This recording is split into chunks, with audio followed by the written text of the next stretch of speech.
Good morning, dear students and friends. Welcome back to the Prithviraj English Academy.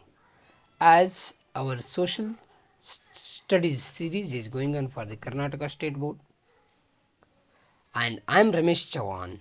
In this video, we are going to discuss about the chapter called Introduction to Legislative, Executive, and Judicial Terminologies. It is 7 standards. Part number 1, it is civics in that chapter number 9, and it is the revised syllabus of 20, 25 and 26. And related to this one, already I have uploaded first part that is relevant to the legislative. In this video we are going to discuss about executive and judicial. Okay, without a delay, let's start the explanation of introduction to the legislative, executive and judicial terminologies. Terminology means words, these three words meaning. Okay, now move to the here we'll come to know the meaning, significance of legislative. Already we came to know. Now in this video we are going to come to know about the executive and judicial structure. We will come to know. Remembering executive and judicial powers, we will come to know in this one. We will come to know the powers and powers of executive and judicial. We will come to know the types of executive and judiciary. We will admiring the work performed by the judiciary. Okay, now move to the executive. Means what? Implementing a law made by the legislative is called the executive. The executive is the most important organ which executes the laws constituted means made by the legislature. The country's entire administration is maintained by the executive. Therefore, this organ is called the administrative organ. We are going to call it as this organ is the administrative organ. Okay, now move to the meaning. The word karyanga in our Indian language it called the karyanga is the origin means of the English word. Yeah, we can call it English word executives translation is karyanga. Yeah, karyanga's translation in English is executive. It comes from the medieval means now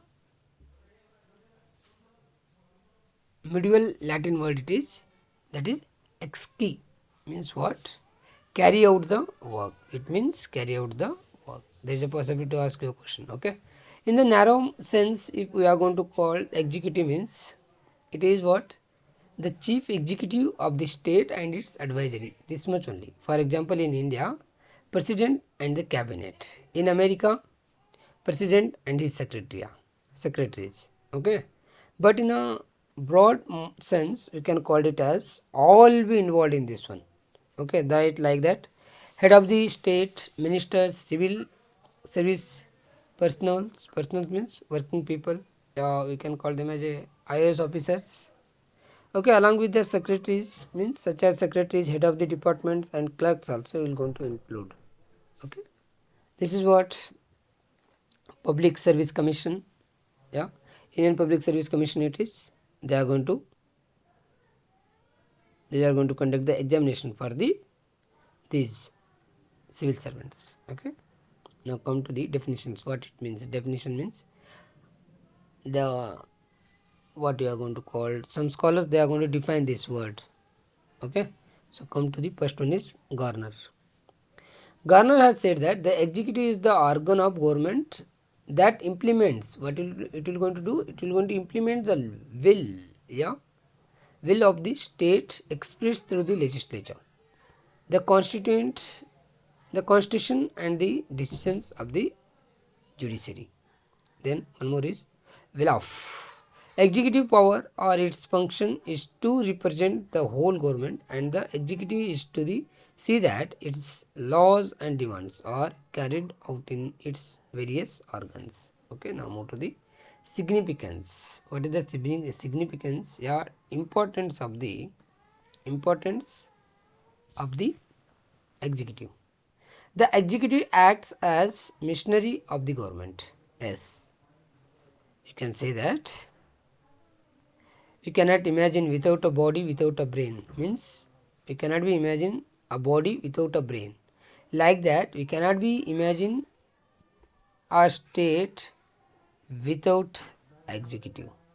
Means executive is necessary for the state, and executive carries on the administrative work of the entire nation. It will going to carry the entire nation's administrative works. Okay, the formation of the functioning of the executive reflects on the competency of the government. Now move to the implementing the law. This will going to implement the laws. The executive's main work is what? Implementing the laws. If the executive does not exist, the acts enacted by the legislature cannot be implemented. If it is not there, then the laws are not going to implement it properly. No matter how good the means, oh,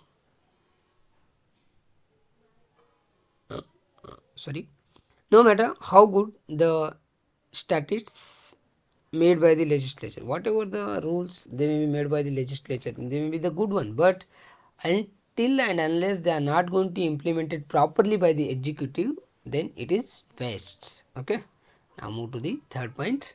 An effective democratic tool it is. Okay, why? Because democracy today is not just a type of government, but it's a way of life of the people. It is a way of life of the people. Democracy. Why? Because it is going to work and it has the aim to welfare state, to provide all the facility to the human beings, all the rights to the citizens. Okay, then fourth one is an instrument of welfare state. All modern states aim to establish a welfare state. Executive is gaining more importance as a result of undertaking innumerable programs. Means it has implemented so many programs. Innumerable means so many programs for the development of citizens only. It's called the welfare state. Okay, now move to the next fifth one. Sign of the nation's honor. It will going to consider it the nation's honor. What? Executive. Executive plays a very vital role, very important role in our nation's enhancing the international relationship, making agreements and safeguarding the national interest. Okay, the honor of our nation increase when peacefully and harmonious foreign policies will be there implemented by the executive. Lieutenant states once upon a time, the new responsibility given by the voters and every additional power gained by the government enhances the importance of the executive.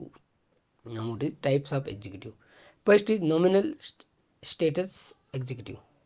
Nominal means here the head of the country, here the head of the government would exercise the power in the name of the head of the nation. Like here in India, president is the head of the nation and head of the government is prime minister. So all the powers will be there in the name of the head of the nation, means on the president name only, but who will going to really will going to perform them? By the prime minister. That's why we are going to call it as a nominal status executive. For example, India president, even the America's, sorry, Great Britain king and queens also, they are all the head of the nations, but they are not going to, they are remain as a nominal status executive. Yeah, they are the head of the nations only, but they are not going to real executors. But real executive here in these both the countries, prime ministers and cabinets are the real executive. Okay, now move to the next, real executive. Here the head of the executive will be exercise the real power. For example, cabinet comprising means prime ministers of India, prime minister of India. This is called real executive. Parliamentary executive means they are going to elected by the legislative assembly. Okay, executive is going to elected by the legislative assembly, and it functions until and unless it has the confidence of the legislative assembly. Okay, For example, they are going to means lower house. Here you have no, in a parliament you have the lower house. Lower house, they are going to elected by the people, and the member means what you are going to call MPs will going to elect the prime minister. Hmm? Okay, and prime minister will be there until and unless he has the confidence of the his members, means parliament's member. Okay, now move to the fourth one, presidential executive. This kind of system is there in a USA, means United States of America. Okay, is the system in which presidential executive system in which head of the executive is directly elected by the people, will directly elected by the peoples. Such is there in a, not by the legislative. Okay, such system is there in a America. Okay, such system is there in a America. So Warner once he said, he was said about the presidential executive. Presidential, which includes both executive is the head and the government of the government, and the head of the state are the same. Head of the state means like president and prime minister, both are same here, means has the only one man will going to perform the both work, means he is the head of the government and he is the head of the nation also, both. Okay, that is president only. Such system is there in America. Now move to the single executive. All the power, all the power of state are there in a hands of central government, is called the single executive. Professor Garner once said, all the powers given to the organs of the center by the constitution and through it to the provincial and local governments which have come into the existence with their powers and autonomy is the single person executive. And such system is there in England. Now move to the plural executive, means here like it is opposite to the single executive, means all executive powers not vested in a, means given to the one single person, it is distributed among the persons or multiple institutions. Such system is there in Switzerland. Political executive means he will be elected by the people for a fixed period. Political executive means they are going to elected by the people for the fixed period, maybe for example in India we have the 5 years, right, like cabinet of the nations, cabinet ministers. Permanent, next it is permanent executive, means those are the bureaucratic means the civil servants, they are there in the power till their retirement. Once they appoint till the retirement, they will be there in a executive. Okay, they are responsible for the obeying and implementing the directives of the political executives. Okay, these what we are going to call civil servant, they should be obey and they should be implementing the whatever the directions, whatever the laws was going to made by the legislature. Okay, whichever party maybe comes in a power, but this executive means what you are going to call permanent executive will be there for the till they got the retirement. Okay, permanent and services are backbone. Okay, bureaucratic class is the permanent and their service is the backbone of the political executive. Now move to the next, it is judiciary. Okay, judiciary is the important in a political system. Judiciary is the third organ, very importantly you have to note down this one. Judiciary is the third organ, first two are legislative and executive. Okay, and organ of the government. It has the power to interpret interpret interprets the laws made by the legislature, explaining the orders of the executive and the administrating the judiciary.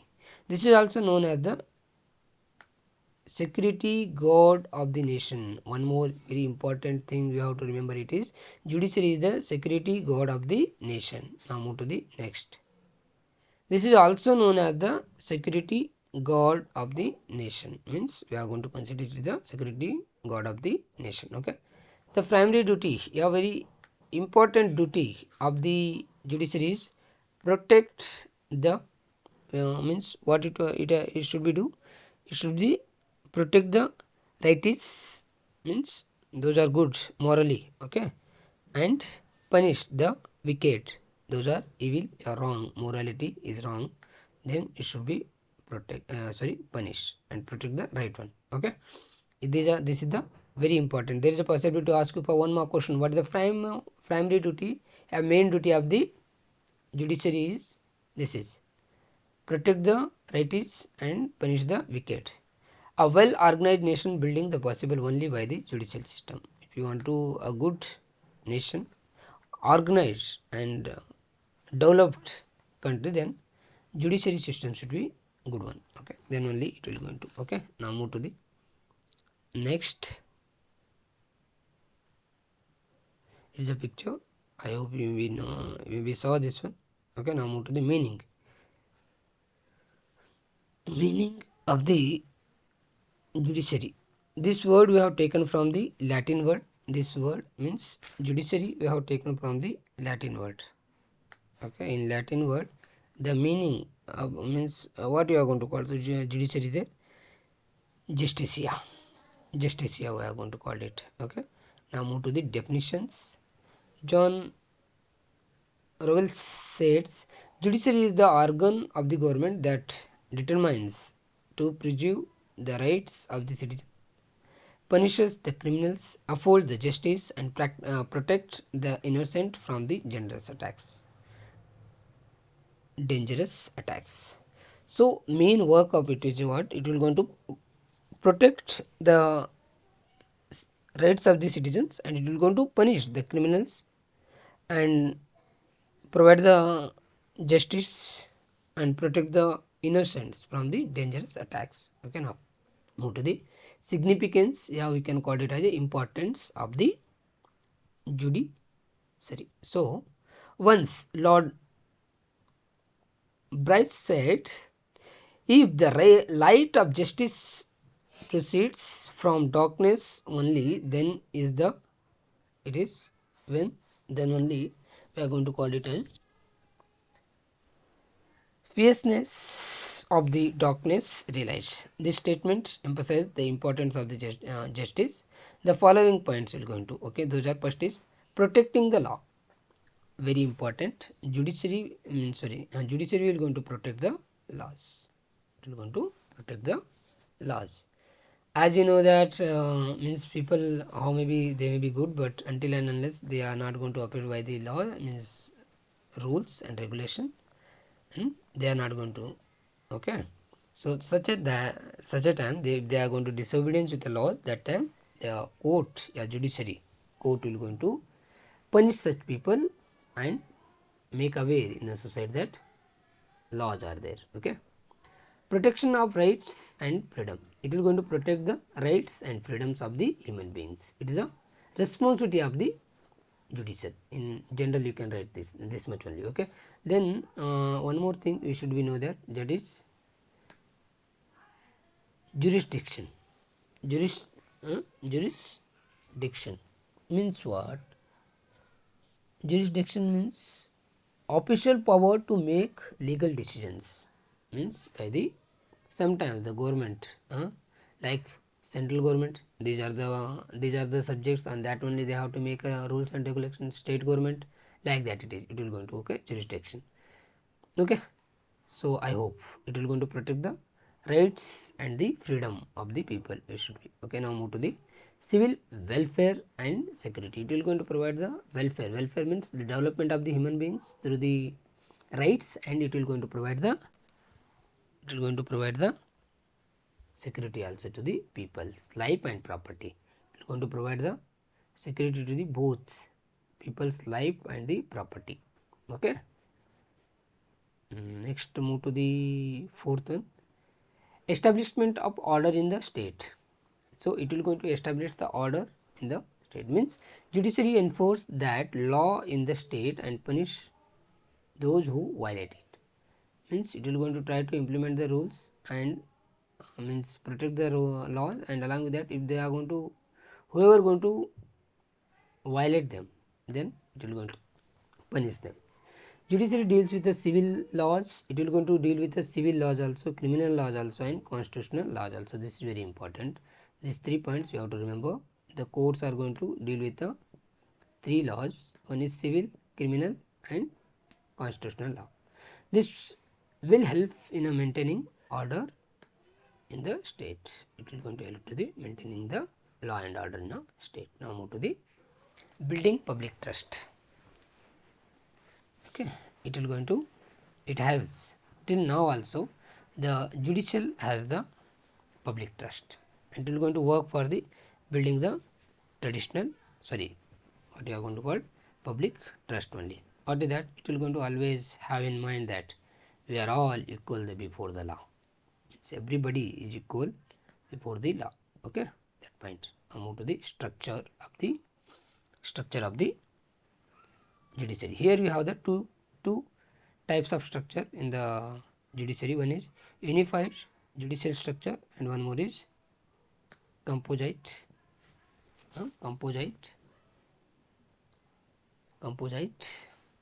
judicial system. Unified means they are all, means comes under the one as a head of the, means one will be there as a head court, in that all the other courts will going to work. Composite means different types, in different courts will be there in a different levels, and they are work independently. Okay, so unified system is there in our India, like structure of the unified judiciary. Unified judiciary means all the courts, here they have mentioned here, first point only. What is that? All the courts within the nation are the constitutes and functions on the hierarchical principles. Hierarchical means according to the ranks they are going to work.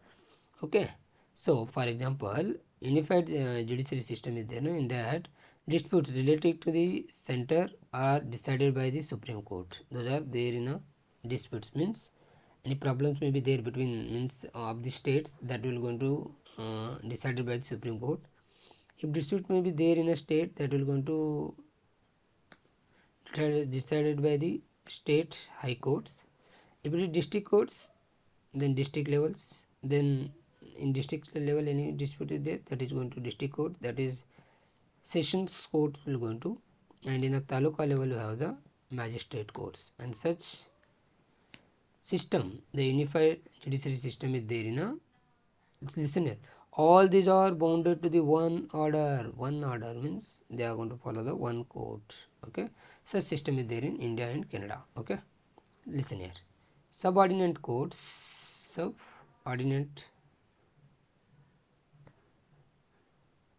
courts before passing any judgment, they should keep the directives from the Supreme Court. They will take the direction from the Supreme Court and high courts. Subordinate courts mean district courts and taluka courts. They are going to take the advice from the Supreme Court and the high courts. Okay, even the Supreme Court also going to take means keeps the judgmental as a, what it will going to do, it will going to precedence it will going to, means an earlier event taken as a example, given as a example, it means. Okay, the Supreme Court is the final court for the appeal here in unified. Supreme Court is the final. Okay, Supreme Court will going to, means all will going to work under the Supreme Court only. Okay, and there is no other court which can review the judgment of the Supreme Court. Whatever the judgment was given by the Supreme Court, that is the final, nobody will going to review of that. Okay, I hope you understood this one. Now move to the federal judicial system. Means what? Federal means in a center and in a state we have the separate courts, and they are going to work independently. Okay, high courts of the state will look into the state related work, and they are going to work independently. They are not going to work under the any Supreme Courts, in a central courts, but in a unified under the Supreme Courts only, the high courts and subordinate courts will be work. Okay, for example, such system is there in the United States of America.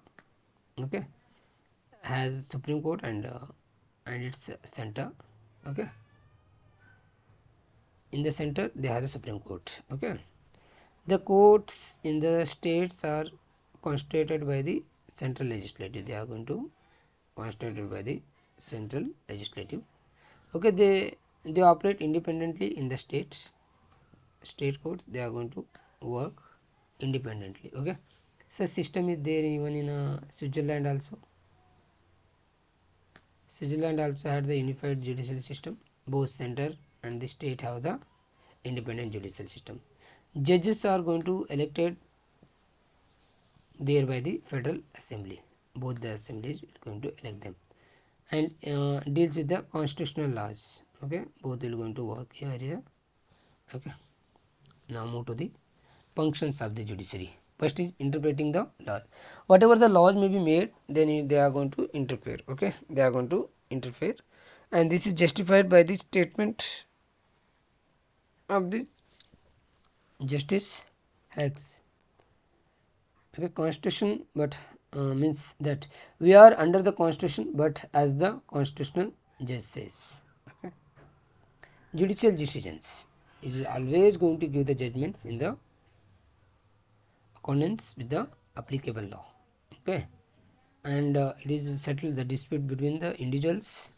Here it will going to means judicially will going to settle down the disputes between the individual, or maybe between the individual and government also, or between the states also. Okay, issuing writs are the such order they are going to protect the rights of the citizens. Okay, here when the citizens are deprived, the rights are going to taken by the anyone, that time they can go to the court for asking a writ for the protection of their rights. Then court will going to order and protect the rights. These are going to call it as a writ orders. Okay, now move to the giving judicial advice. When the governments will going to need, that time they are going to give the judicial advice to the government. They are going to give the advice. Okay, like in a country, but these are not, this is not what you are going to call. There is no such a rule, means compulsorily the government have to take the judicial advice. If they want they can, if they don't want they don't need. Okay, and such is not there in America. Okay, in India we are going to follow we are going to take the advice from the courts, but in America they are not going to take. Okay, judicial review, it is very important. Judicial review, and judicial review has the power to examine, it will has the judiciary has the power to examine the constitutionality of the laws enacted by the legislature. Okay, whatever the laws are going to made by the legislature, they can interfere. Okay, and orders also issued by the executive also they can review. Okay, and they can declaring their validity also and invalidity also of the laws made by the both, means legislative, and they are going to implemented by the this one also, they can declare the validity and invalidity also. Okay, so I hope my dears you understood the explanation related to the what about our legislative, executive and judiciary terminologies, introduction to the legislative, executive and the judicial terminologies. So thanks for watching this video my dears. If you have any doubt, any suggestion, then please comment. In next video we will meet with the question answers of this lesson. Till there, take care, bye. Thank you for watching this video my dears. Jai Hind, Jai Karnataka.